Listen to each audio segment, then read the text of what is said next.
Just imagine மட்டும் பண்ணி பாருங்களேன். உங்களோட பேங்க் அக்கவுண்ட்ல ஒவ்வொரு நாளும் ரூ. 84,600 டெபாசிட் ஆகுது. நீங்க அத ஸ்பெண்ட் பண்ணாலும் சரி, இல்ல ஸ்பெண்ட் பண்ணாட்டியும் சரி, மிட்நைட்லயே அந்த காசு காணாம போயிடும். நெக்ஸ்ட் டே மார்னிங் பார்த்தீங்க அப்படின்னா, புதுசா ரூ. 84,600 உங்களோட பேங்க்ல டெபாசிட் ஆகுது அப்படின்னா, நம்ம அந்த காச எவ்வளோ கேர்ஃபுல்லா ஸ்பெண்ட் பண்ணுவோம், எவ்வளோ ஸ்மார்ட்டா இன்வெஸ்ட்மென்ட் பண்ணுவோம், ரூ. 1 கூட வேஸ்ட் பண்ணவே மாட்டோம். என்ன ஆனாலும் அந்த டைமுக்குள்ள அந்த காச வந்து எப்படினாலும் ஸ்பெண்ட் பண்ணி முடிச்சிருவோம் யூஸ்ஃபுல்லா. ஸோ இந்த மாதிரி நம்ம பண்றது எதுக்காக? அது திருப்பி வராது அப்படின்னு சொல்றதுனால.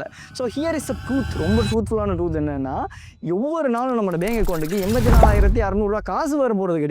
ஆனா ஒவ்வொரு நாளும், ஒவ்வொரு டேலயும் உங்ககிட்ட 84,600 செகண்ட்ஸ் உங்களுக்கு ஒவ்வொரு நாளும் கிடைக்குது. பட் அத நாம எப்படி ஸ்பெண்ட் பண்றோம் அப்படின்னு சொல்றத கொஞ்சம் திங்க் பண்ணி பாருங்க. ரொம்ப சிம்பிளான ஒரு கான்செப்ட் தான்.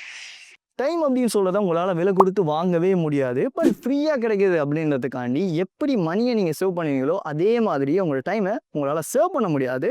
கேரி ஃபார்வர்ட் பண்ண முடியாது. அந்த டைம அந்த டைமுக்குள்ள எப்படி இன்வெஸ்ட்மென்ட் பண்றீங்க அப்படின்னு சொல்றது தான் ரொம்ப முக்கியமான விஷயம். இதுல மோரல் ஆஃப் த ஸ்டோரி ரொம்ப சிம்பிள் தாங்க. Money is the only thing we never get back அப்படின்னு சொல்லலாம். பணத்த கூட உங்களால திருப்பி ஒழிச்சுக் கொள்ள முடியும். பட் போன டைம உங்களால எடுத்துக்கொள்ளவே முடியாது. ஸோ திங்க் பண்ணுங்க. இன்னைக்கு உங்களோட நாள, அதாவது 84,600 செகண்ட இன்னைக்கு எப்படி ஸ்பெண்ட் பண்ணீங்க?